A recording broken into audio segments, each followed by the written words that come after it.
Welcome into Off the Hook Sports. I am your host, Caleb Calhoun. Again, Dave is out right now with a personal issue. Just please keep him in your thoughts and prayers. We got a lot to get to on our own today. We're going to talk a little bit about whether or not Tennessee should hire a general manager. Tennessee making a couple of legacy offers, and we're going to ask whether or not that's going to be more common because of the success they had in the 90s and the early 2000s. Proposed changes to conference championship weekend. They now open the season. It's official at noon against Syracuse later in August.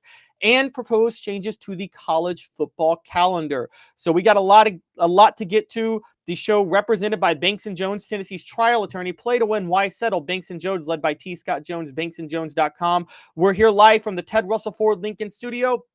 Ted Russell Ford Lincoln is your finest home for the finest vehicles in Knoxville. New and used, East Tennessee's largest Ford and Lincoln volume dealer. Hit that like and subscribe button. Ring the bell. Turn your notifications on. Tell a friend. We are building something great here at Off the Hook, and we want you to be a part of it. And because it's Wednesday, we've got Jimmy Hyams, and I got Jimmy a little bit longer today. Jimmy, how are you doing? Caleb, I'm doing great. How are you? Pretty good. Before we get started, I got to ask you, because I closed the show yesterday with the Bill Belichick and his girlfriend cringe stuff, as I'm sure you're seeing. That's a little funny. So my question to you is, rank these 4 hilarious coach with women stories. Bill Belichick and his girlfriend, Ed Orgeron trying to hit on the pregnant wife of a booster, Bobby Petrino in the motorcycle accident, or Mike Price in the hotel in Destin. You want me to rank them? Yeah, rank them by level of humor. I've got to go with Mike Price. He never got to coach a game at Alabama. Yeah. So, boom. Yeah, he's out of there. So, yeah, I've got to rank that one. I'm going to probably go with Petrino because it cost him his job. There was more at stake. So that was there was a greater impact on that relationship. The other one, and maybe it's just because of its recency bias, is with Belichick, with his girlfriend. Now, of course, he's 73 and she's 24. Yeah, and I'm sure it was love at first sight. Love at first sight of his bank account. So, yeah. I'm going to go with that one because and that's still a chapter that's being written because supposedly she did not intervene and. No, you can't ask that question. No, you can't go in that direction. Obviously, I'm sure that she did. So there's some control on her part of trying to do a Belichick. Nobody at New England could control Belichick, but now a 24-year-old might be able to. And then Orgeron hitting on a pregnant woman. That's how can I say this? That sounds like a repeat offense. So I don't know that I would put that as the most humorous because I'm not sure it was the only time that something like that would have happened. Yeah, the only reason it's humorous to me, and I know you're from Southern Louisiana, so the Orgeron accent's probably not as foreign to you as it is to the rest of us, is it? Oh, Tigers! I'm trying. The only reason that was always the funniest to me is I can just envision and hear him saying what he allegedly said to the pregnant woman, because reportedly he said, "You look like you work out. You want to work out together?" And I could just hear him saying that in my. So that's why it was so funny to me. I'm sure Ed Orgeron is living a very responsible life now, retired on that buyout money in Florida. I'm sure he's not doing anything immoral at all. Yeah, what was so funny about that is when he won the national championship, he cashed it in. He didn't really care. He got this big contract. And then I'm sure you remember this, when they told him that they were looking at firing him and giving him a buyout, he said, "Where's the door?" Yeah. He was ready to go. So he had achieved his goal of winning a national championship, and he didn't care about anything after that. He wasn't driven. Let's just say he wasn't driven like Nick Saban to win 6 or 7. No, he was not. He was one and done. He also probably knew that he was going to lose some of those staff, and I don't think he was good enough to coach a team to another title without hitting the lottery with the right staff. So there's also that. Yeah. Let's get rolling. We got today's tough question. It's brought to you by Banks & Jones, Tennessee's trial attorney, banksandjones.com. Go ahead and vote on this, guys, on the poll question. It's about Tennessee hiring a general manager. Jimmy, reports are coming out across ESPN that general managers are the new trend in college football. We see schools doing it all over the country. Tennessee has not. In the midst of not hiring a general manager, we saw the Nico Iamaleava debacle this year where he went to UCLA. We saw Ricky Gibson and Mike Matthews enter the portal and come back, clearly wanting more money. We saw Boo Carter kind of threaten with the portal, even though he never did, but he released a tweet saying he's staying at Tennessee when no one even knew he was in the portal. And then Jacoby Thomas recently entered the portal. Mm-hmm. Is Tennessee falling behind the curve by not hiring a general manager for their football program? It's hard to answer because if Tennessee had a general manager, would those things have happened anyway? I don't know. Here's my off-the-cuff thinking on that, is that if you have somebody that's playing the role of the general manager, they don't necessarily have to have the title as long as you're doing that. I would compare that to years ago when there were very, very few schools, Tennessee was one, that had a women's athletic director. Other schools had a senior athletic director in charge of women's sports. They did the same thing. Didn't matter what the title was, they did the same thing. So if you have somebody at Tennessee that is acting as a general manager but is not called that, I'm okay with it. But I do think you have to have somebody that's in a role that's out front with a lot of these things, that sees it coming and that doesn't get caught off guard. And that may be hard to do. But I'll go back to this. Would those things have happened if Tennessee had a general manager anyway? We don't really know. And so as long as they have somebody that acts in that role, I'm okay with you not calling that person a general manager. What do you think? Yeah.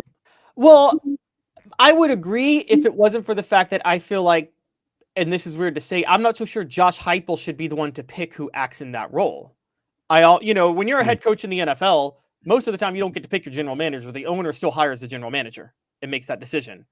And the reason I say that is, I know I've beaten the dead horse with Joe Milton and Hendon Hooker, but there's other examples of Josh Heupel, I think, missing on guys. I think you and I both noticed Josh Heupel has yet to sign an offensive lineman out of high school to start for him at Tennessee. Hasn't happened in 5 years. Right. And I am a little higher on him than you are, but you have major reservations now about Mike Matthews because he only had 7 catches last year as a 5-star. And so taking those things into account, even if there's somebody acting in that role, my concern is that Josh Heupel made the hire, chose who's going to act in that role, and that person that he's picked is not, if that's the case, is to this point, we have to say not doing that good of a job, right? In terms of identifying talent. And here's the other thing too. So the Patriots had a general manager, but Belichick ran the show, right? Right. So my flip side of what you're saying is, how many schools have a general manager in which the head coach is really running the show versus the general manager having autonomy separate from that coach? I don't know. I don't know the answer to that. I think it's a very intriguing question. And I'll also say this too, and you may have a better idea of this than I do since I'm trying to retire. I'm not doing a very good job of it. How many other schools have had players dip into the portal? I mean, so Arkansas, they signed this guy named, what was his name? Madden Iamaleava. And boom, 4 months later, he's going back to UCLA, the team that he snubbed on signing day. So what happened there? My point is, I don't know how many situations at other schools where they're running into issues like that. I know that when Saban left Alabama, there were a ton of people that entered the portal. Not all of them left, but some really good players did leave. So I don't really know if this is happening at a lot of other schools. I do pay attention to what's going on at Tennessee, but I don't really pay too much attention to what's going on at Southern Cal. Well, the way I'll point it out to you is and I had Will West on about 2 Fridays ago, and he talked about how Tennessee is, they're not being forthcoming right now with the fact that they have some struggles on the NIL front compared to other schools. And their budget's not, according to Will, there are a couple of prominent boosters he's talked to that have, put it this way, I don't know why they thought this, but they thought they were going to get some sort of return on investment with opening up their opening up this money in NIL budget. Now, I don't know how you could think that. I mean, NIL money to bribe a player to come play for your school, there's no return on investment in that. You're doing it so you can see them win on Saturday. And that's the return on the investment. Yeah. Exactly. It's not because you did a commercial for a car dealer. Right, exactly. But some boosters in some places, and it sounds like Tennessee is one of them, thought they could get some sort of return on investment monetarily. Maybe not make back the money they spent, but at least lessen their loss, I guess is the way to say it. And I guess where I go with the NIL is if you are on a tighter budget than, say, Ohio State, which we know bought a national championship team last year, then the general manager is not just there to scout and evaluate talent. They also have to understand how to divvy up funds to a certain degree. And I mean, Jimmy, I don't know your experience with coaches, but I don't think most coaches are that great with math, honestly. Unless it's their own pocketbook. To expect a return on that investment to me is kind of a pie in the sky thing. I will tell you that I was told that a significant booster who put a lot of money up so Tennessee could get Lance Hurd was not very happy about the return on the investment of his performance on the field. So that person wasn't very happy, I'm told. I haven't talked to him directly about that, but that's something that I've heard. Here's the other thing too, with some of the players, and I again, I don't know about all the other schools. I do know that there were some Tennessee players that had NIL money that didn't show up and make appearances like they were supposed to. Yes, so Nico was one of them. Yeah, that might also be an issue with boosters donating to NIL. You were supposed to come do this, sign autographs. You're supposed to do this commercial. You're supposed to have this speech. You didn't do this, so I'm out. So I know that a little bit of that's going on. I don't know how widespread it is, but I know of several football players of which that would apply. Yeah. So where I come in with this is, I'm not saying all, I'm not even saying most, but I will say some. I think we look at boosters, and I think us as a society genuinely make this mistake that if you have a lot of money, you must be smart.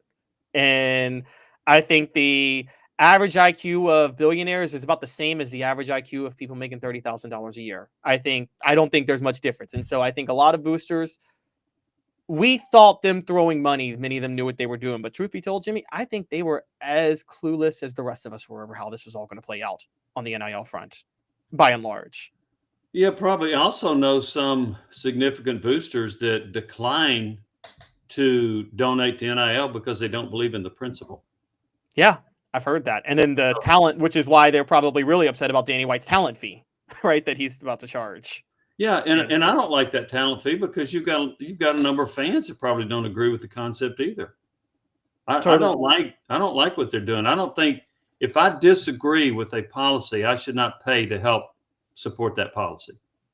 And Tennessee's doing that, so I'm not a big fan of that.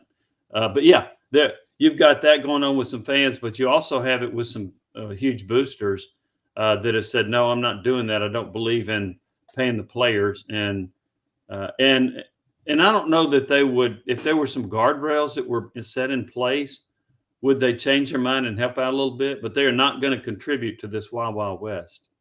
Yep, totally agree. Today's tough question brought to you by Banks & Jones, represented by T. Scott Jones, banksandjones.com.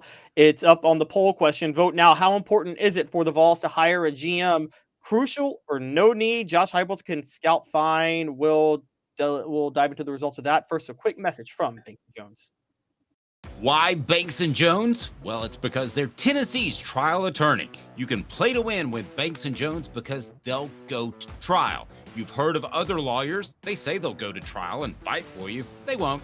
They just want to settle. That's the easiest way out. Well, that's not Banks & Jones, led by T. Scott Jones. They won't settle. They'll go to trial for you. Tennessee's trial attorney. They play to win. Truly, Tennessee's trial attorney when it comes to criminal defense or personal injury. Why settle? It's Banks & Jones. T. Scott. Jimmy, we've talked about this, but I don't think we've talked about it with you. So I'm going to throw this out there real quick. If Tennessee were to hire a GM, because again, my issue, getting back to it, I just don't think they're scouting the talent that well right now. He has a show cause. But what are your thoughts on the idea of Jeremy Pruitt's qualifications as a GM? Because I think we have to reevaluate and look back that while he can't coach, man, he scouted talent probably better than any head coach at Tennessee since Phillip Fulmer, hasn't he? If you look at the players he found. So do we have to wait on the $100 million lawsuit to be settled? Maybe that's the agreement. Say, we'll drop the lawsuit. Hey, if you drop the lawsuit, we'll hire you as a GM and put you back on a salary. He just needs money. So I do think Pruitt brought in some good players. I do think that the Heupel regime did a better job of coaching them up than did Pruitt. I do too. Would Pruitt have a pretty good eye for some players? He would, I think.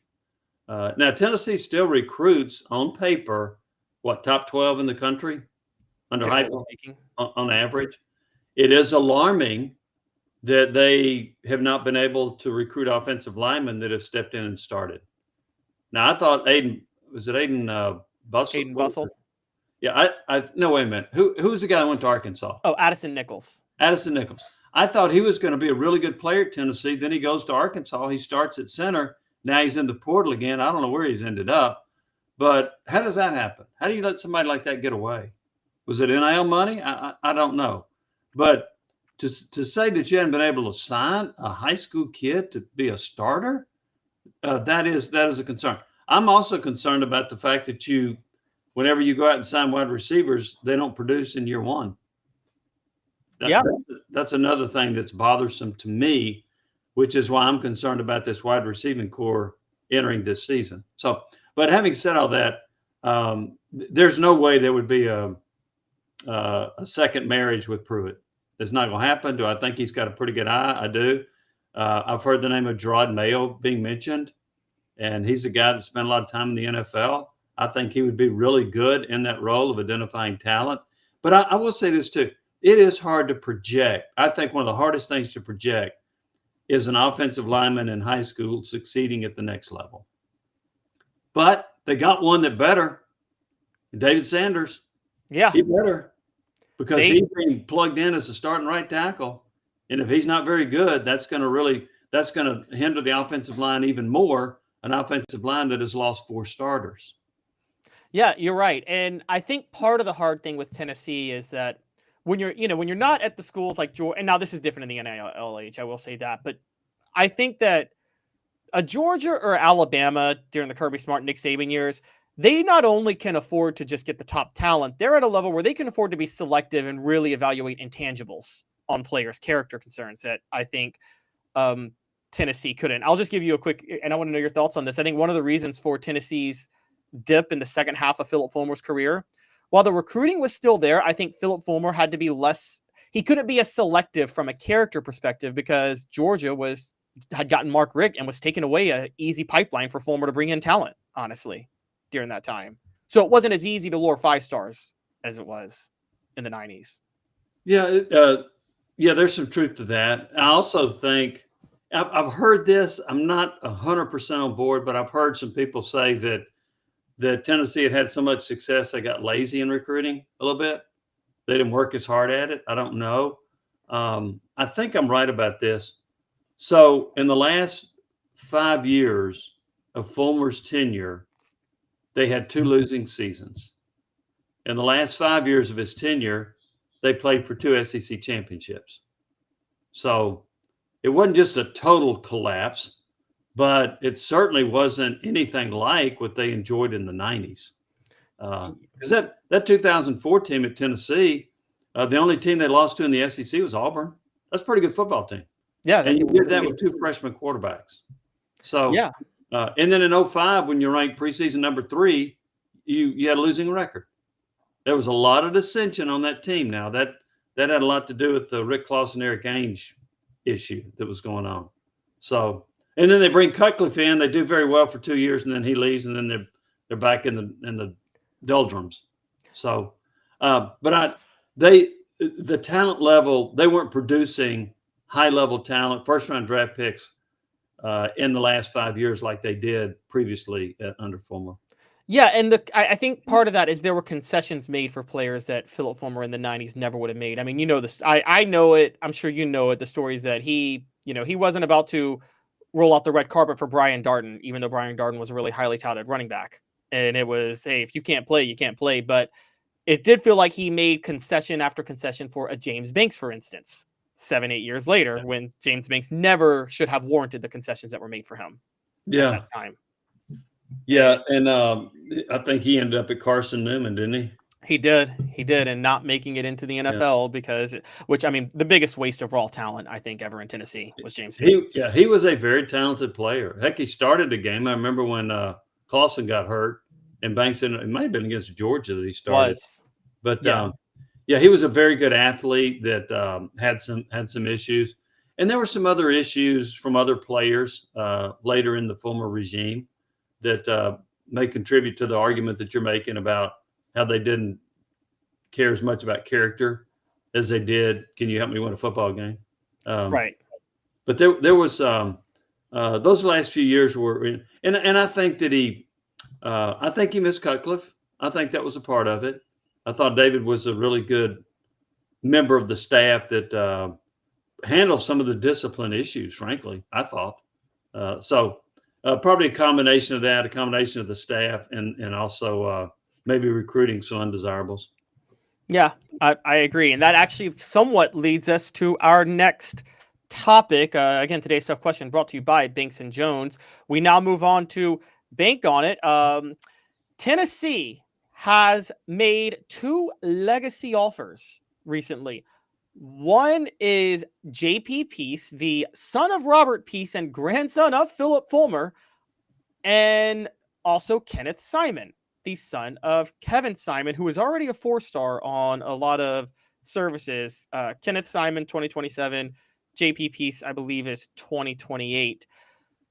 Jimmy, I want to talk first a little broad, and we can talk about these 2 players if we want to, but do you think that the success of the 90s and the early 2000s that Tennessee had recruiting is going to give them a certain legacy advantage in the near future of the sons of a lot of those great players are likely to be pretty good players too, and that Tennessee will have an inside track to be able to recruit many of them? Very well could. Now, I'll say this. I haven't seen Kevin Simon's son play. I have seen Robert Peace's son play. I went to a West High School game a couple of years ago, and JP was a freshman. I didn't know this. So I'm up in the stands, and I'm watching this number 49 make play after play, tackle after tackle. He's a big kid. He can run. I'm like, who in the world is that? And I looked at my program, freshman, JP Peace. And I'm thinking, oh, my God. And then I looked to my right on the row behind me, and Robert Peace was sitting there. So at halftime, I went over there and said something to him. And he said, well, yeah, he's got a chance to be pretty good. Robert was being kind of modest about his son. That guy can play. Now, he's a big-time player. Again, I don't know about Simon's son because I haven't seen him. But, yes, to your point, as long as these players end up having a lot of offspring, then that could help. And now help me out on this legacy offer. What does that mean? Does it mean they're offering them not just because they're the son of the Tennessee players, because they also think they're pretty darn good, right? Yeah, correct. Yeah. And yeah, when I say a legacy offer, I just mean they're offering a legacy player who is pretty darn good. I mean, this goes back even during the Butch Jones years. They offered Todd Kelly and Khalil McKenzie's son, or Todd Kelly Jr. and Khalil McKenzie. Both were good. Both were misused. Surprise, surprise, by Butch Jones, but both were actually really good. It's funny. I got to give you a quick joke real quick because Wes Rucker has a great tweet, and I'll just play off this a little bit. But I wonder if Robert Peace asked Phillip Fulmer, what can I do to marry your daughter? And Fulmer was like, get 22 tackles and a win at Alabama, and you got her. Hey, I just saw a text on that. What do we know about Cooper Witten? Yes, Cooper Witten is another highly touted player in the 2027 class. I'm going to tell you this. Now, maybe it is different with because a lot of people are excited about Cooper Witten. But I'll just say this, Jimmy. I know from a couple of people I know, Jason Witten, he's not bitter about his time at Tennessee. He's not the biggest fan to this day of Phillip Fulmer. And I think that there are some rumors out there that Phillip Fulmer did not like him leaving early for the NFL, and let's say didn't give him the best review to certain NFL GMs, and that's why he fell to the 3rd round of the NFL draft. And I don't know if that makes things.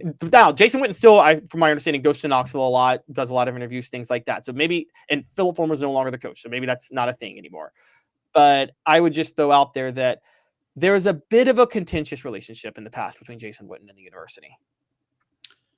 Okay, on one part, I've heard what you mentioned about the draft, that Coach Fulmer did want him to come back and was not flattering in his comments about Witten. I've heard it. I've not substantiated that.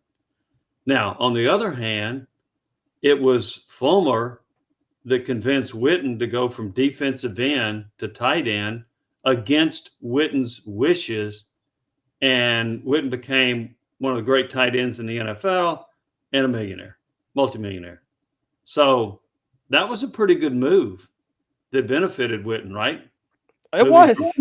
Because I can't imagine him being, like Max Crosby or Trey Hendrickson with the Bengals and stuff like that. So, yeah, he ended up being a great player with Dallas Cowboys. Here's the thing to wonder about a little bit, too. So, Jason lives in the Dallas area. He's a high school coach in Dallas. I assume he still is a high school coach in the Dallas area. His son has not grown up around Tennessee. Right. But Peace and Simon's sons have. So maybe his son doesn't have the affinity for Tennessee that the other two have. And so maybe he's more interested in staying somewhere in the state of Texas, Texas A&M, who knows? But it'll be interesting to see where that goes. And Jason's kind of interesting. I really like Jason Witten. I think the world of him, but he is hard to get a hold of. He's hard to track down. I think he's very busy because I've tried to reach out to him a number of times and I haven't been able to get him. So, yeah, as far as his son with Tennessee, it'd be interesting to see where that goes. And I have no idea what his plans are in the future. But, man, if you could – and by the way, Robert Peace and Jason Witten are best of friends. They are best of friends. And I believe they were roommates together at Tennessee. But, yeah, pretty much every year Robert goes over to watch the Dallas Cowboys game just because of Jason Witten. Okay, so that would be a nice connection for Tennessee. I'll say this: technically, since Cooper Witten's coming out of Texas, I've tracked where Tennessee has its most success with recruits. They haven't had the best success with players from Texas, interestingly enough, over the years. Now, they're the greatest coach in Tennessee history is from Texas, General Nealon, but they haven't necessarily had the best success with players from Texas. But again, legacy, a bit of a different story. So we've talked about, Cooper Witten. Now, Kenneth Simon, I mean, I know you haven't watched him play. I think you and I could both agree, though, if he has Kevin Simon's physical abilities and doesn't have the injury history, well, Kevin Simon could have been a freakishly good NFL linebacker if it wasn't for his injuries. Couldn't he? Because he was so athletic. Yeah, he could have been freakishly good at Tennessee as well. I agree. I think Kevin had a chance to be a terrific linebacker. So he's from California, and somewhere around that same time that Kevin Burnett came in from California as a linebacker, right? Yep. So you had those two. Burnett ended up having the better career, but I think it was, and not that he wasn't a great player in his own right, but I think Kevin Simon would have been a terrific player in the NFL if he had so many injuries. I agree. All right, so Bank on It, brought to you by Commercial Bank, member FDIC, life made better. Bank on It. Tennessee's success in the late 90s and early 2000s is about to pay off. I'm going to call it with future legacy recruits that will be great. Bank on it. Commercial Bank is your neighborhood bank. What makes us different from other banks? We understand that every customer has unique opportunities, challenges, and financial concerns. We don't expect you to fit into the same box as the next person or business. Whether it's purchasing a home, saving for your child's future, or planning for your next vacation, we're with you every step of the way to navigate life's big decisions. All right, I got a poll question up for fun, Jimmy, which is which Vol legacy recruit will be the best, Cooper Witten, Kenneth Simon, or JP Peace? I know you haven't watched them all play, but let's have a little fun. Just be a risky gambler for once, Jimmy. I know you're not, but you got to throw money at somebody. I'm going to throw it at Peace because I've seen him play. Wow. And I know how good he is. I don't know how good Robert Peace was as a freshman. I never saw Robert Peace play in high school. I just know he was highly recruited, and he came oh so close to going to Arkansas instead of Tennessee. But I'm going to go with him just because I think he's going to be a terrific linebacker at the next level. And without knowing that much about the other two, I'm going to go with Peace. I'm going to go Kenneth Simon only because of the athleticism I remember of Kevin Simon, and assuming Kenneth Simon didn't get the injury issues. But I understand your point about Peace. I'll say this about Kenneth Simon and JP Peace. They both are Knox County kids. And the way I track recruiting, Jimmy, I don't say like Knox County has better players than Texas or something like that. But what I do look at is how do you perform relative to what your star rating was coming out of high school? And more often than not, local products in Tennessee fully live up to whatever their star rating may be at that time. So I've said this before. Nashville has better talent than Knoxville, obviously. However, if you compare it to the ratings, most Nashville kids, you should maybe subtract a star from where they're rated at. They get a little bit more overrated when they come to Knoxville versus Knox County kids. You should probably add a star to whatever it is when they commit to Tennessee, because think of a guy like Cooper Mays. Cooper Mays was borderline 4-star, 3-star on most services. I don't think anybody would say he was anything short of a 5-star caliber player by the end of his tenure at Tennessee. I agree with that. It's interesting. I wonder why that is. Do they care more about being a great player at Tennessee because they grew up in this area? And there have been some kids from Nashville that ended up being terrific players. If you want to go way back, I think of Kevin Mays, Cooper's dad, was a terrific player at Tennessee. Jason Lehman from Sevier County, terrific player at Tennessee, offensive lineman that came to Tennessee. So, gosh, if you want to go way back and talk about the Darrell Smiths and the David Douglases and the John Bruins, those were all local products that were starters at Tennessee that played in the NFL. But, yeah, I really hadn't thought of that. That's a really interesting point that you bring up about the local players playing above their star level. And maybe it's because they just want more. And I'm interested to see what kind of career Deshaun Bishop has. Yeah, Deshaun Bishop is another one. David Speaks points out on the message board. Chattanooga also typically they play above their star level when they come to Tennessee. I think it's twofold, believe it or not. I think yes, there's a level of most of the kids who come to Tennessee from Knox County love Tennessee. I also think a lot of the recruiting rankings are based on where a lot of these services have a lot of staff.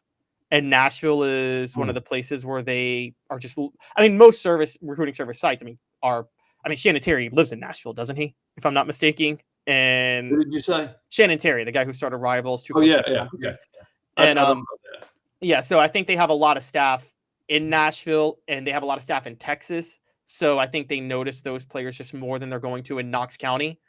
And so I think just by very nature of where they're covering recruits, they're going to give more attention to players in those areas. Yeah. There's on the message board, Jeff Smith's another offensive lineman that was outstanding at Tennessee. And in fact, I saw him recently at a Knoxville Quarterback Club meeting. So he's another one that I don't think was that highly recruited and ended up being a terrific player for Tennessee. Yeah, I mean, it typically works out. If you look at where regions where players live up to their potential from Tennessee, Knox County is the biggest one. South Carolina, almost every South Carolina highly touted player that they get works out.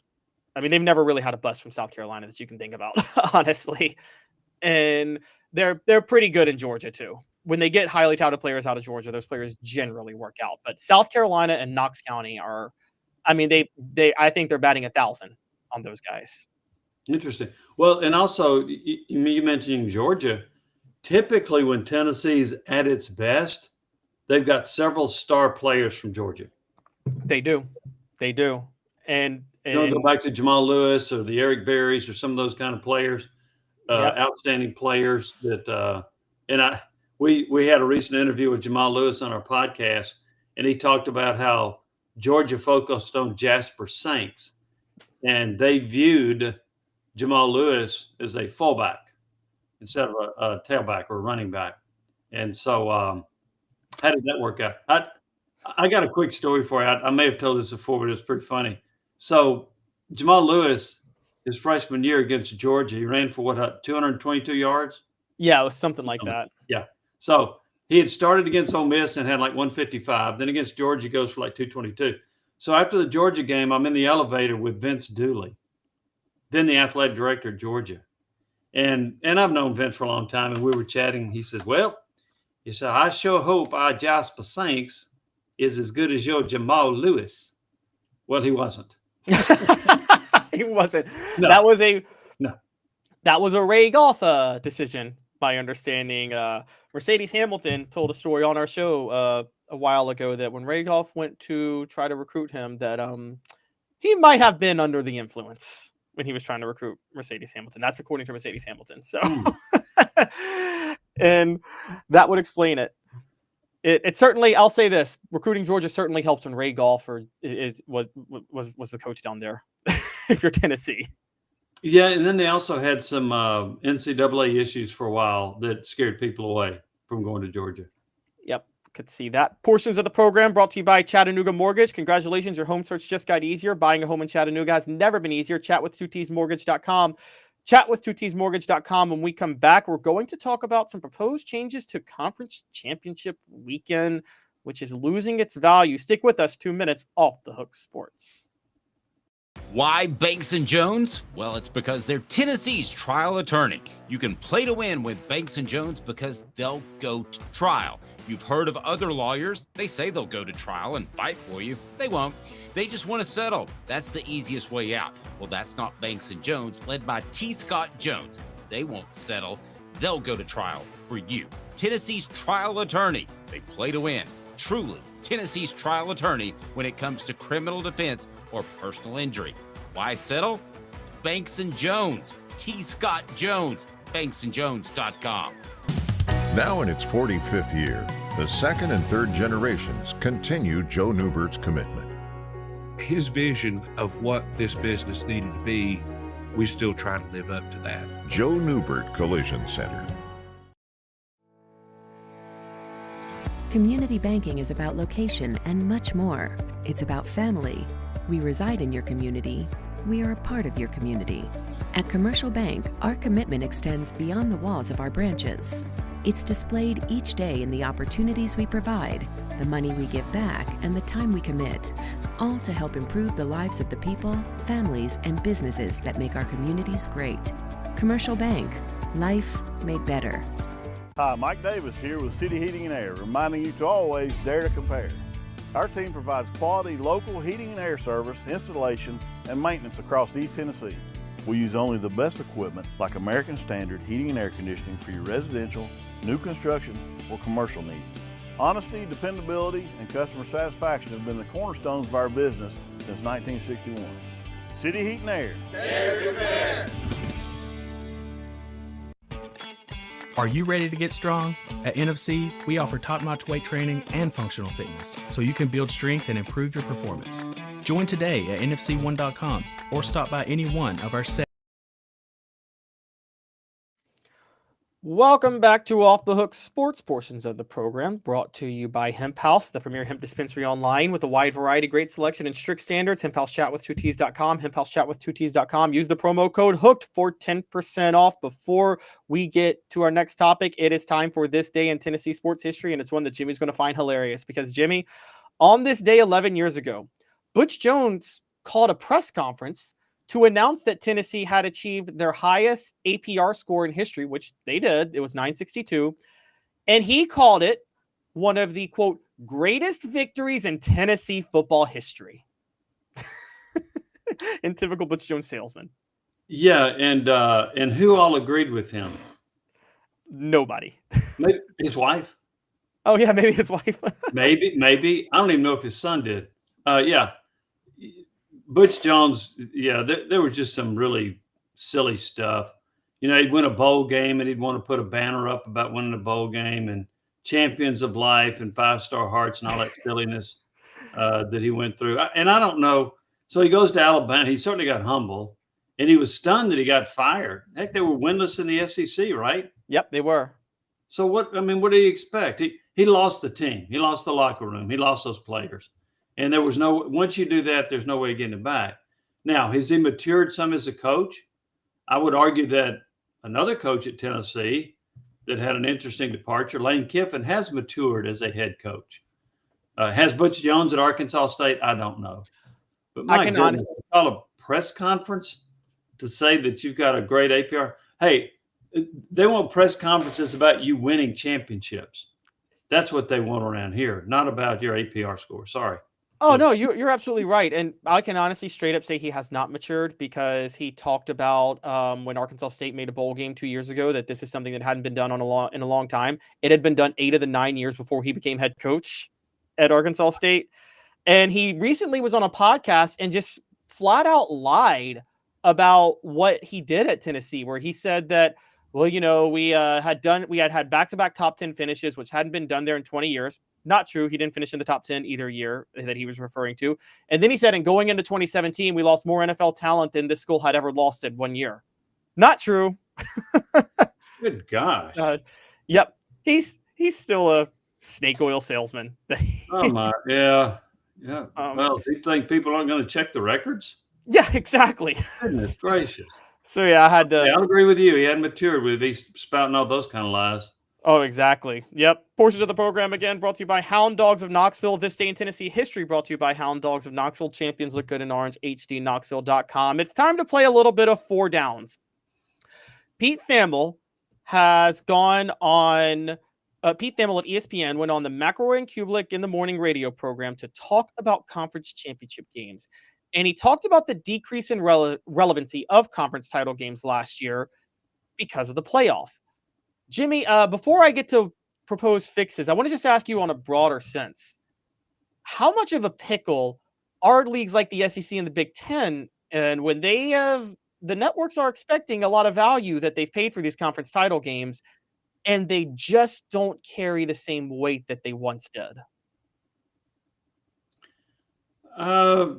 They don't carry as much weight, and for some schools, it's not as important as it used to be.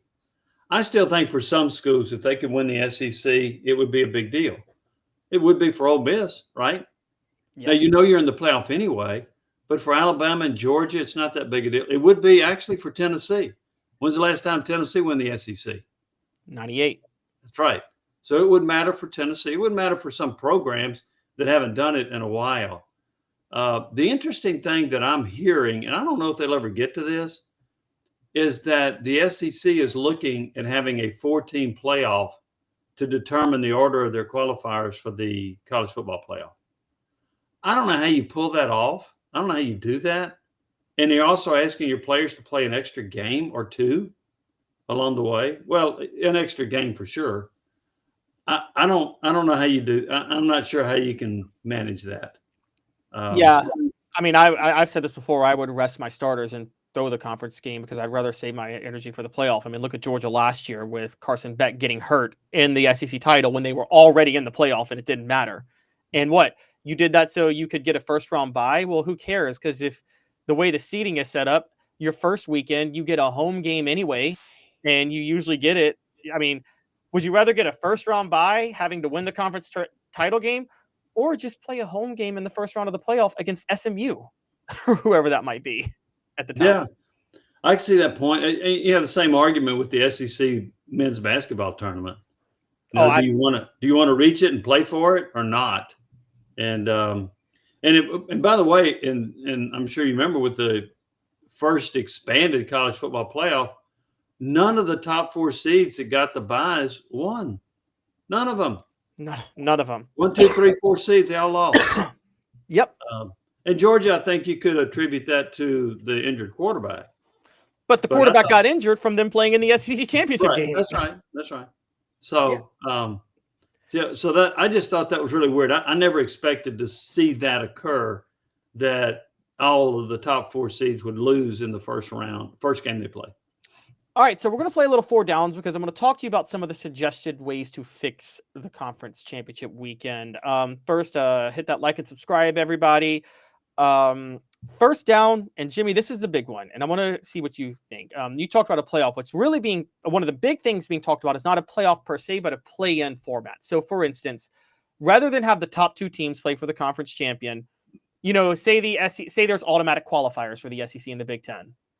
Well, if there's automatic qualifiers, like they're guaranteed 4 playoff spots in the upcoming playoff, the proposal is that 4 and 5 play rather than 1 and 2, and 4 and 5 play, and it's a play-in game to get to the college football playoff.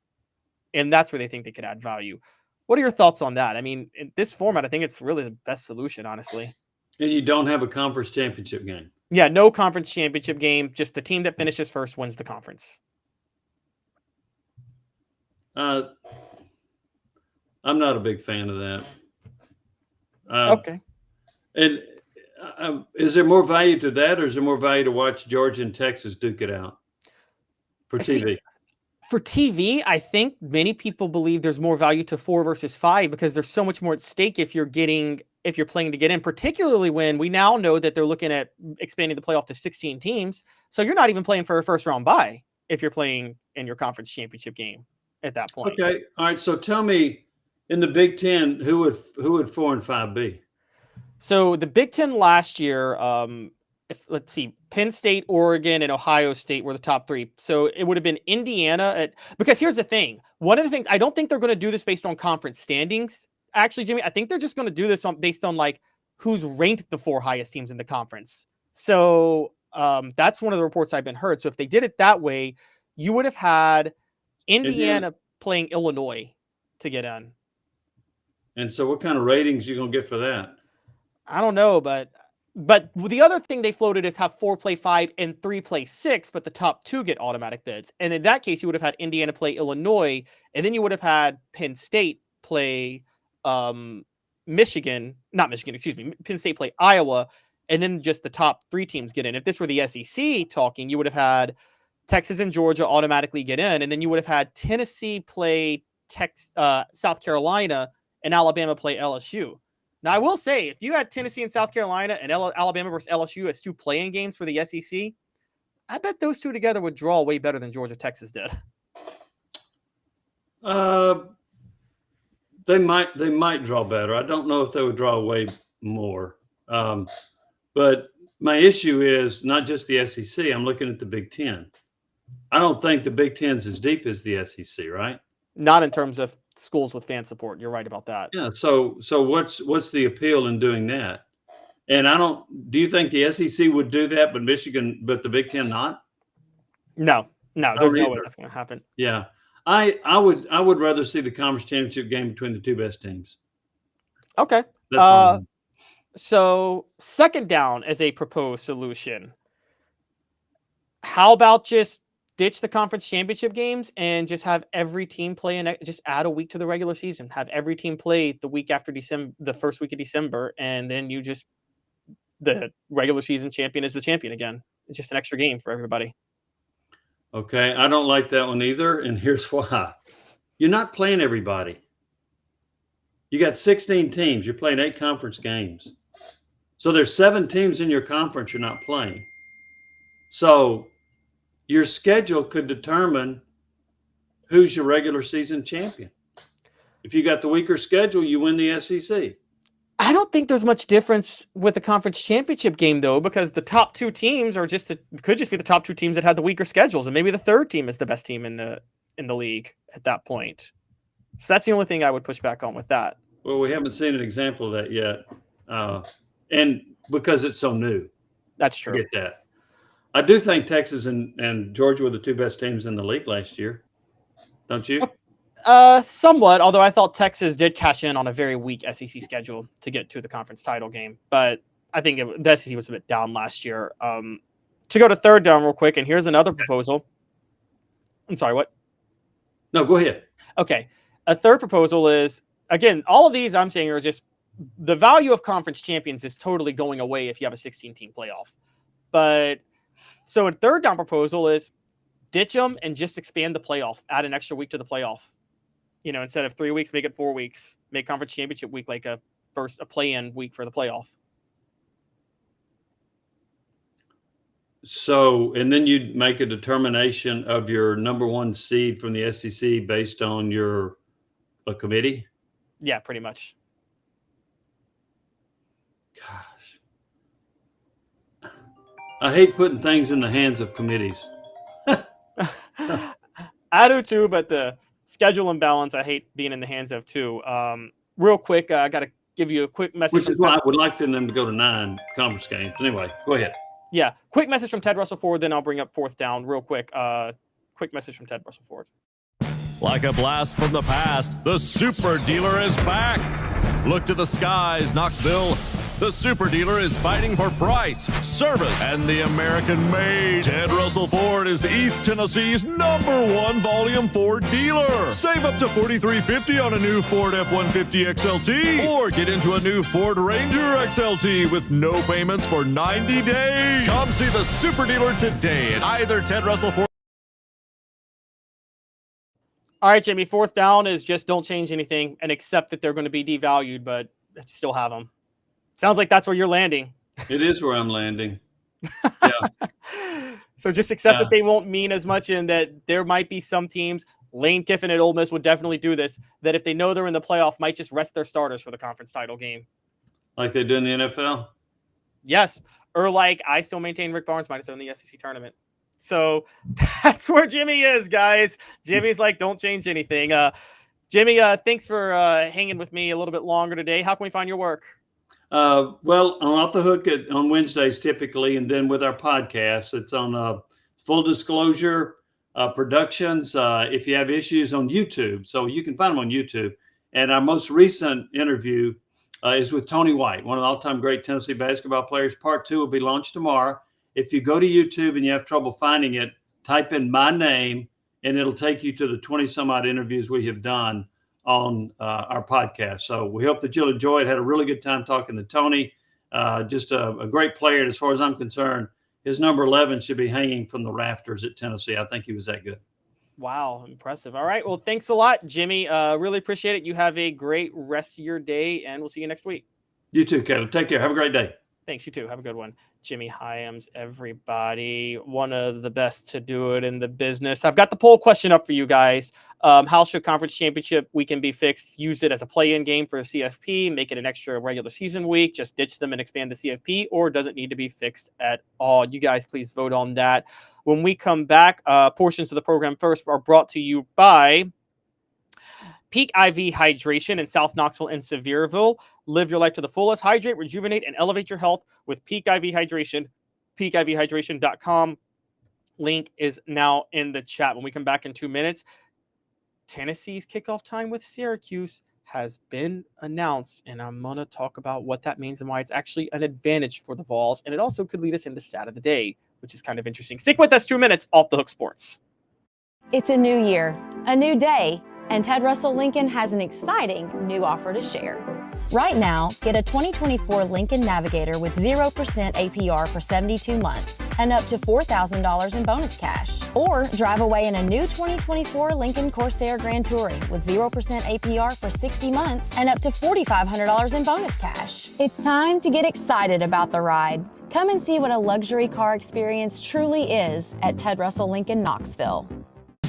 Now in its 45th year, the second and third generations continue Joe Newbert's commitment. His vision of what this business needed to be, we still try to live up to that. Joe Newbert Collision Center. Having been in the jewelry industry for a long time in the Knoxville community, I saw a need for a jeweler, a real jeweler. Our ability to do these designs has really been based on the customers bringing new things in and challenging us as a store. Our goal is not to tell anybody what they want. Our goal is to listen to what they want and then help them get there. Schedule your consultation today to get your special someone the perfect custom gift just in time for the holidays. Hi, Mike Davis here with City Heating and Air, reminding you to always dare to compare. Our team provides quality local heating and air service, installation, and maintenance across East Tennessee. We use only the best equipment like American Standard heating and air conditioning for your residential, new construction, or commercial needs. Honesty, dependability, and customer satisfaction have been the cornerstones of our business since 1961. City Heat and Air. Dare to compare. Double D Piping provides full-service fire protection on any scale. From residential homes to government facilities, we can assist any customer through design, fabrication, installation, inspection, and demonstration of fire suppression systems. With 30 years of service across 5 states and a full staff with over 40 years experience, our quality can't be beat. Don't get caught watching what you could have prevented. Call Double D Piping. Welcome back to Off the Hook Sports. Portions of the program are brought to you by Quality Tire Pros, serving Chattanooga community since 1957. All major brands of tires, full service automotive brake alignments, oil changes, and more. QualityTirePros.com. Walk in and say, hey, Bo, Off the Hook Sports sent you. The poll question up right now: how should conference championship weekend be fixed? Use them as playing games for the CFP. Make it an extra regular season week. Just ditch them and expand the CFP. Doesn't need to be fixed. And it looks like most of you guys, by a majority, are saying use them as a play-in game for the CFP. That is 56%. 22% say both, just ditch them and expand CFP, or it doesn't need to be fixed. 0% saying make it an extra regular season week. Moving on, I got some more discussions to have because, interestingly enough, Tennessee football, we now know when they're going to play Syracuse. Tennessee football is going to play Syracuse at noon Eastern time on Saturday when the teams kick off August the 30th. Brett McMurphy of the Action Network has revealed the start time for many SEC teams that weekend. Tennessee being one of them. Again, will kick off at noon. Texas and Ohio State will be going on at the same time. That's going to be the bigger story. It's the big noon kickoff that they're going to be doing. That will be over on Fox. Tennessee's going to kick off at noon against Syracuse on ESPN. Meanwhile, the rest of the ESPN lineup on that Saturday: Alabama, Florida State, 3:30 on ABC. LSU, Clemson, 7:30 on ABC. And then South Carolina, Virginia Tech, 3 p.m. Sunday on ESPN. South Carolina, Virginia Tech is in Atlanta, just as Syracuse, Tennessee is. Alabama will play at Florida State, and LSU will play at Clemson. That's going to be how this ends up working out. So, what does this mean for Tennessee? Well, believe it or not, I got to say, this is a huge advantage for Tennessee. Tennessee, during the Josh Heupel era, has been a much better team in the afternoon than in the evening.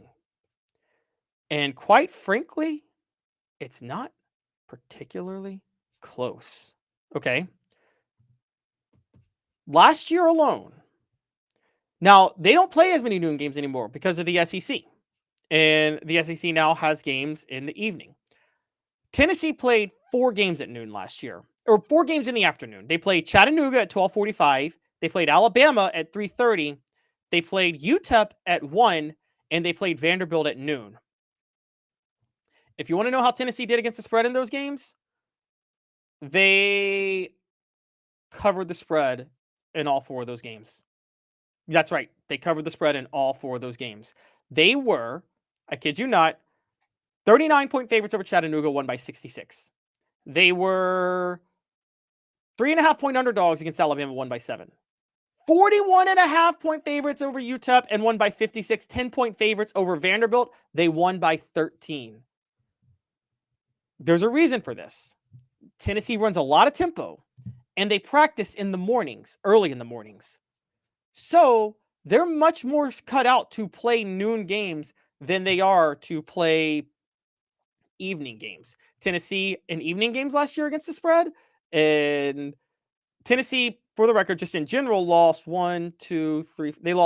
They had 6 losses against the spread. In the evening, I just told you they were 4-0 against the spread. They were 4-0 against the spread during noon games. Okay. But they had 6 losses against the spread. What does that mean? It means that they were 3-6 against the spread in night games. That's right. They covered the spread against NC State. They covered the spread against Kent State. And they covered the spread against Oklahoma. They failed to cover the spread the rest of the year at night games, okay? The rest of the year, they failed to cover the spread for night games. That's how bad it got. Tennessee failed to cover the spread the rest of the year in night games. They are much, much, much better at noon than they are at night. This honestly is a telling point for them going forward. Now, let's talk about Syracuse for a minute. Syracuse against the spread under first-year head coach Fran Brown went 6-7 against the spread. Now, they had a strong finish to the season, going 10-3 and finishing in the top 25. However, they were 6-7 against the spread. Now, one of their big ones, to their credit, I'm going to give them credit on this. One of their big ones was Georgia Tech. They covered the spread against Georgia Tech. They were 3-point underdogs, and they won by 3. And that was a noon game, and it was an upset over Georgia Tech. However, as we started to find out last year, Georgia Tech, they got into the top 25 because they upset Florida State. Well, it turned out Florida State was horrible. So that was more of an overrating of Georgia Tech the second week of the season. What else did Syracuse do against the spread? Well, they opened the year against Ohio, and they failed to cover. They won by 16. The spread was 17. On September the 28th, when they played Holy Cross, they were 29.5-point favorites. They only won by 28. That was a noon game. At noon against Virginia Tech on November the 2nd, they won in overtime. Now, to their credit, they won 38-31 in overtime. They were 4-point underdogs. So they did win against the spread in that one. Boston College, the next week, they were 3-point underdogs, and they lost by 6. California, on November the 16th, they played at 3 p.m. Again, to be fair, won the spread. They were 10-point underdogs. They won by 8, so an 18-point swing on the spread. UConn the next week, they were 10-point favorites. They won by 7.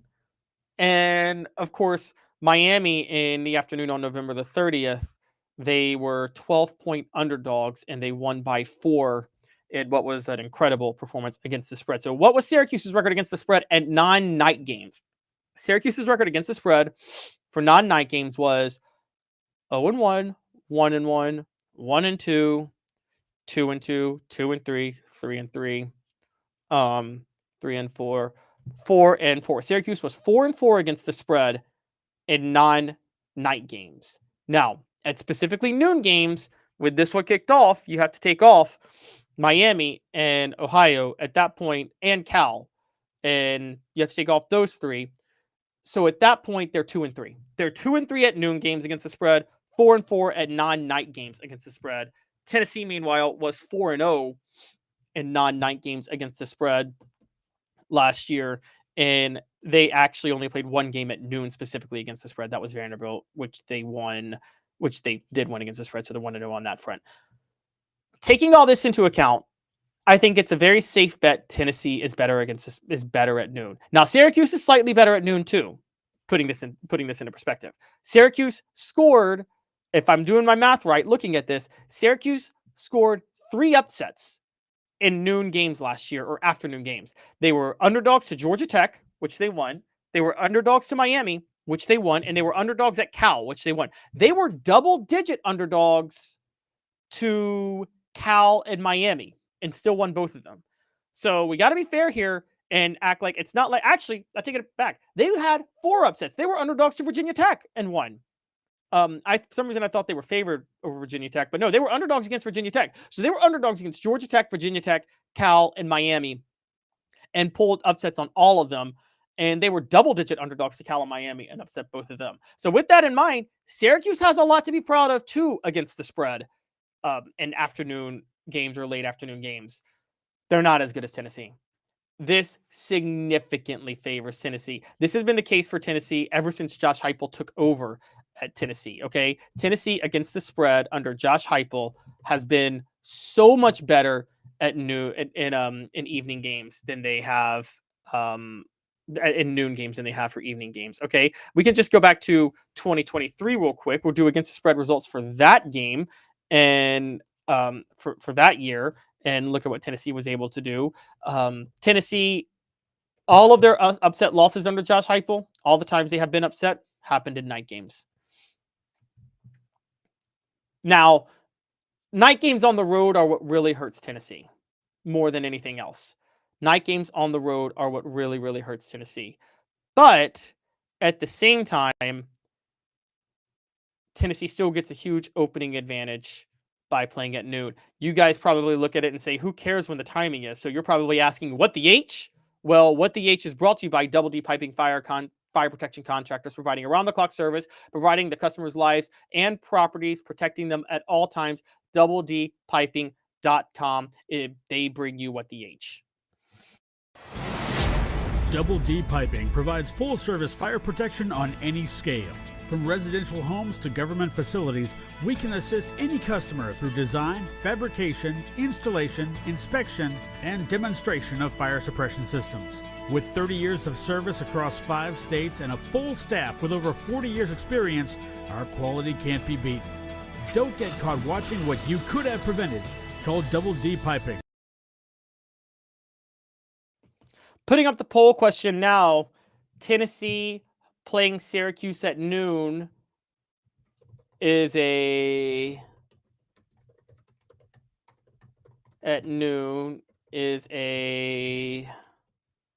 big deal. Falls better at noon, or timing of games doesn't matter.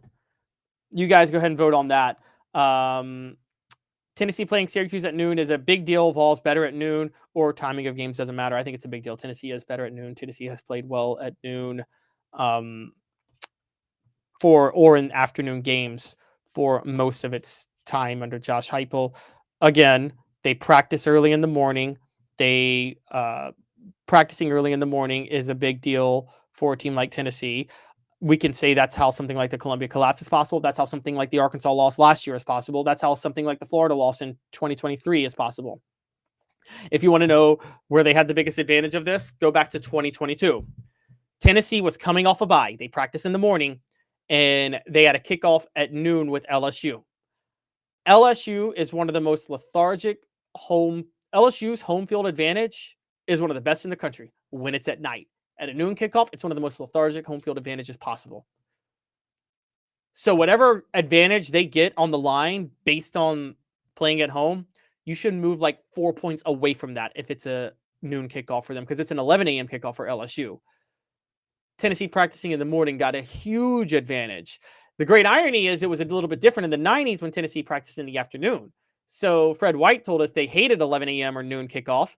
And this ties back to Arkansas, because in 1999, Tennessee lost to Arkansas, costing them a shot to go play for a second straight national title. That was an 11 a.m. kickoff. Just this past year, Tennessee lost to Arkansas because it was a night game. Again, costing them a shot to at least advance in the playoff, because that altered so much of history. So with all of that in mind, it's kind of funny to look at, but Tennessee-Syracuse being a noon kickoff is much more in their favor. And I think that Tennessee should be very excited about this fact. The only sad thing for them is that they're not going to get to showcase their new offense and their new quarterback and Joey Aguilar or whatever else they're doing, because everybody's going to be watching Texas and Ohio State at the same time.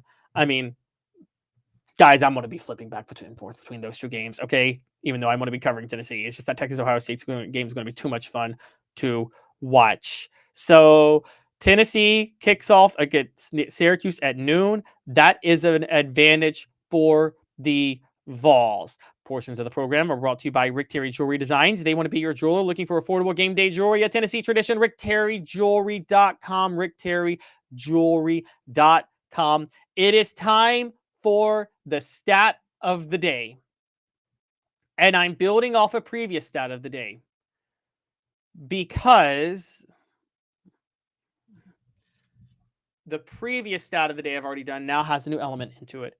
And it's building off what we just last talked about with Syracuse being a noon game. Already, there were multiple parallels between 2025 and 1998. Tennessee, entering 1998, opened the season against Syracuse. They ended the previous year with a 42-17 loss to the eventual national champions in a game in which their best player was hurt. Both times. This past year, they ended the year with a 42-17 loss to Ohio State, who won the national title, and their best player on offense, Dylan Sampson, got hurt.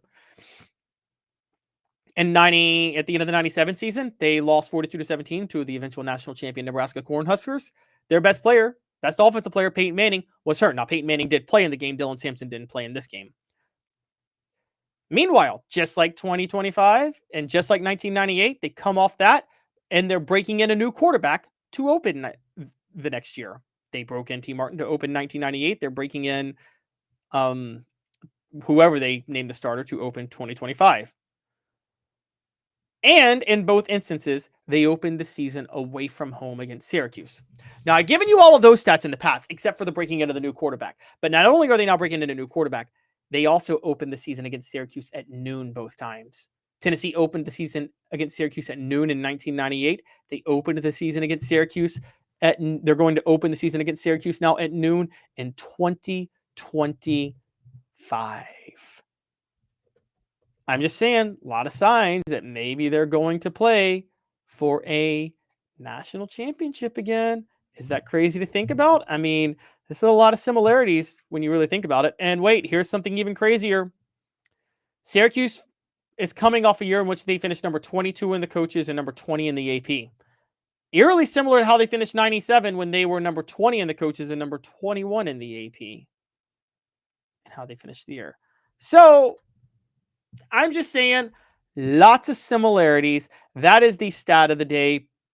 It is brought to you by Work Trucks. They're all about trucks that are actually available, trucks that help you maximize your profits by having the right work vehicle. Now, time is money. The perfect work vehicle doesn't break down and has all the space to carry what you need. That's what Work Trucks is intent on offering, while other dealerships just can't do it. Contracting is about time. Work Trucks saves you time with less back and forth trips and trucks that pass the highest standards to be put to work. The process is also quick and easy when choosing a vehicle for Work Trucks. Cargo vans, utility body trucks with the nap-hide work bodies installed, pickup trucks of all sizes, and anything special like cranes or dump trucks. Work Trucks supplies vehicles to people just like you and get you back on the road tomorrow. No dealership runaround. If you're a contractor, you need to know Work Trucks, and that's a fact. Service industry, remember Work Trucks. Work Trucks carries the trucks that your business has to have. You need Work Trucks, Clinton Highway in Knoxville and in downtown Birmingham for the entire inventory. Go online to worktrucksllc.com, worktrucksllc.com with an X. Why risk chancing your future in business on the wrong piece of equipment that burns your time? Worktrucksllc.com. Work Trucks will also work to make sure you have the perfect vehicle you have to have. They'll even find a perfect truck, outfit it, and make sure it fits your needs to a T. Work Trucks with an X, LLC.com. worktrucksllc.com. Proud supporters of the Tennessee Vols. Portions of the program brought to you by Sports Treasures, carrying over 5 million sports treasures and so much more. Follow on Facebook for the best sports memorabilia. Daily updates, facebook.com/sports treasures TN. When we come back, we're going to close the show with reports of a proposed new college football calendar. That's going to be hot or cold. Stick with us. 2 minutes off the hook sports. Like a blast from the past, the Super Dealer is back. Look to the skies, Knoxville. The Super Dealer is fighting for price, service, and the American made. Ted Russell Ford is East Tennessee's #1 volume Ford dealer. Save up to $4,350 on a new Ford F-150 XLT, or get into a new Ford Ranger XLT with no payments for 90 days. Come see the Super Dealer today at either Ted Russell Ford location, Parkside Drive, or Kingston Pike. Sports Treasures in North Knoxville is one of the South's largest sports cards and memorabilia dealers, featuring over 10 million sports cards from vintage to modern. Sports Treasures carries a full line of hobby boxes, singles, autographed memorabilia, Tennessee Vol collectibles, fan cave decorations, and so much more. See a museum full of collectibles at Sports Treasures, 4819 North Broadway in Fountain City, and Sports Treasures on Facebook. Sports Treasures, where the real sports fan goes to shop. Community banking is about location and much more. It's about family. We reside in your community. We are a part of your community. At Commercial Bank, our commitment extends beyond the walls of our branches. It's displayed each day in the opportunities we provide, the money we give back, and the time we commit, all to help improve the lives of the people, families, and businesses that make our communities great. Commercial Bank, life made better. Double D Piping provides full-service fire protection on any scale. From residential homes to government facilities, we can assist any customer through design, fabrication, installation, inspection, and demonstration of fire suppression systems. With 30 years of service across 5 states and a full staff with over 40 years experience, our quality can't be beat. Don't get caught watching what you could have prevented. Call Double D Piping. Welcome back to the program. Portions of Off the Hook Sports brought to you by the UPS store Hardin Valley, helping individuals and small businesses. Wide range of products and services, locally owned and operated.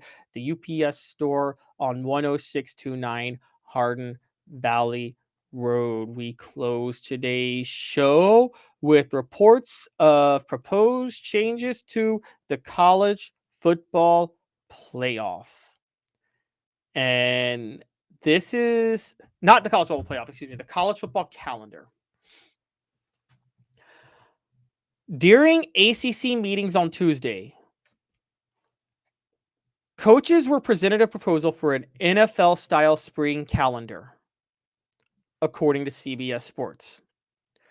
The proposal includes a few things to help improve the calendar, which we have always said is crazy for college football. I'm not going to go through all my suggestions right this moment about how to fix the college football calendar.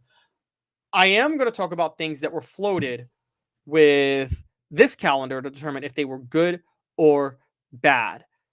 And it's going to be brought to you by City Heating and Air Conditioning, 50 years in East Tennessee. Integrity matters, cityheatandair.com, because we're playing a little hot or cold, and that's how we're closing this show. So let's dive in now. Hot or cold, new college football spring calendar being proposed in a meeting with ACC coaches right now. What are the best things of this proposal calendar? Let's start with this. The proposal included the addition of 6 official team activities, OTAs, to take part in the spring or early summer months. These are padless practices that can occur as late as June, similar to how the NFL does OTAs. Guys, I'm hot on that. I think OTAs, 6 OTAs could help. I think coaches need, particularly in the era of the transfer portal, need a little bit more time to acclimate players to their system. Working without pads could help a lot. 6 OTAs, giving you 21 spring practices overall, could be a huge boost, believe it or not. So I think when you take that into account, I think hot or cold, I think I'm hot on 6 OTAs. I've told you guys before, I'm for a scrimmage with another team. Don't know if that's going to happen, but a start with 6 OTAs would be a really, really, really huge benefit. And so I think 6 OTAs is a big one. I'm actually pretty hot on that. The next part of the proposal, only one transfer portal window during the spring, not 2 during the winter, and then during the spring, only 1 at a certain point. I'm cold on that. I think the transfer portal window should be when classes end for schools in general. I have no problem with that being the case. I don't understand why people think it's bad that there are 2 transfer portal windows. It doesn't hurt college football the way people think. I think you should be once classes are over, you should be allowed to transfer to wherever you want to transfer. So I think you should be allowed to transfer at the end of the winter, at the end of the winter semester and at the end of the spring semester. College students transfer all the time between semesters. Okay, let the athletes do the same thing. Yeah, I'm for the transfer portal window staying exactly as it is. There's no reason you shouldn't be allowed to transfer to another school once classes end for a school year. That's absolutely insane. You guys still want to talk about how they're amateur athletes, which they aren't, they're professional athletes. But if you want to keep up some veneer of amateurism, well, part of that should have always been to allow them to transfer after a school year ends. Okay, because regular people can do that. So no, I'm cold on that. A single transfer portal window, not a fan. You should be allowed to transfer after winter semester at schools and after spring semesters at schools. That's what's normal for every other type of person that goes to a school. Hot or cold, again, brought to you by City Heating and Air Conditioning, 50 years in East Tennessee. Integrity matters, cityheatandair.com. One more proposal floated out. I'm going to bring that up when we come back. First, a quick message from City Heat and Air. Hi, Mike Davis here with City Heating and Air, reminding you to always dare to compare. Our team provides quality local heating and air service, installation, and maintenance across East Tennessee. We use only the best equipment like American Standard Heating and Air Conditioning for your residential, new construction, or commercial needs. Honesty, dependability, and customer satisfaction have been the cornerstones of our business since 1961. City Heat and Air. There's your best. Hot or cold, brought to you by City Heating and Air Conditioning. The final proposal to a new college football calendar, the ability to spread practices over 2 5-week periods, February to April, and then May to June. I love this, and I love it a lot.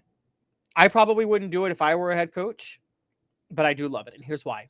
I would probably keep it stuck between one period. But if you do spread it from May to June, you can get your players in from the spring transfer portal, and you can work with them then.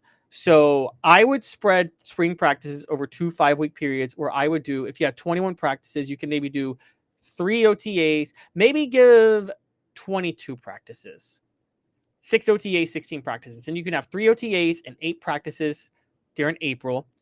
And then you can have another 3 OTAs and 8 practices from May to June. I think that'd be a great way to do it.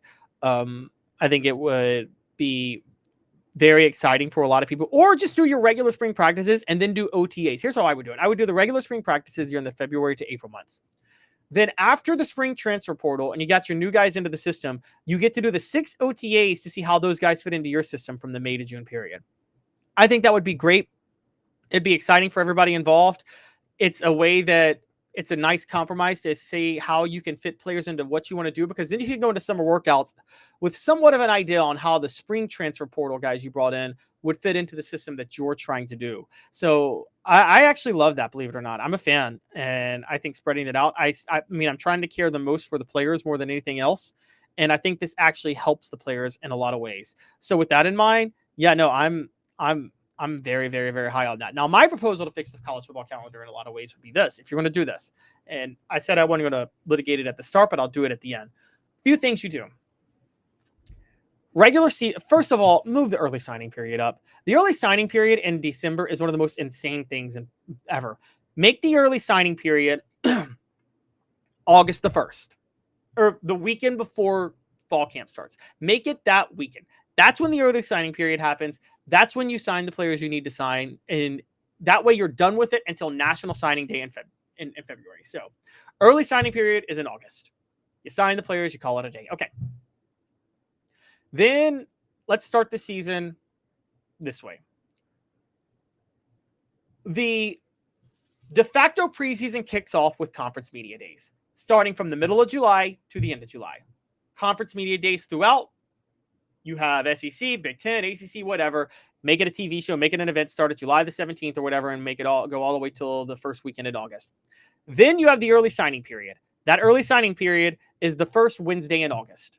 Okay, maybe the last Friday in July, something like right then. The weekend after the early signing period, you kick off fall camp. Okay, you open it up for every team. Everybody kicks off fall camp the same way. The college football season then opens Labor Day weekend. Nothing but the college football season from Labor Day weekend until December, after conference championship weekend, or the regular season at least. Now, this is where things get a little crazy. You can't change the playoff, December, January is the college football postseason. Unfortunately, the college football postseason is going to have to jive with the college football playoff and the college football postseason is going to have to jive with the coaching carousel and the transfer portal. And the reason being is the coaching carousel, you can't put limits on when coaches can be hired. The NFL doesn't do that. And the transfer portal has to open after the winter semester ends. So that's a little bit of chaos. You're going to have to deal with all that. Sorry. However, you have an advantage because, and this is a big deal, your big advantage is that you don't have to deal with the early signing period at that point. That's something that's very critical, okay? Because like I said, I moved that back to August. So February, December, January, you got the college football postseason, the coaching carousel, and the transfer portal all together. I hate that they're all together. But it's better than also adding the early signing period. College football postseason ends. National Signing Day comes the Wednesday after the Super Bowl. I've always loved it that way, and it needs to go back to that. I know they've moved the Super Bowl back a week. Move National Signing Day back a week. National Signing Day is the Wednesday after the Super Bowl.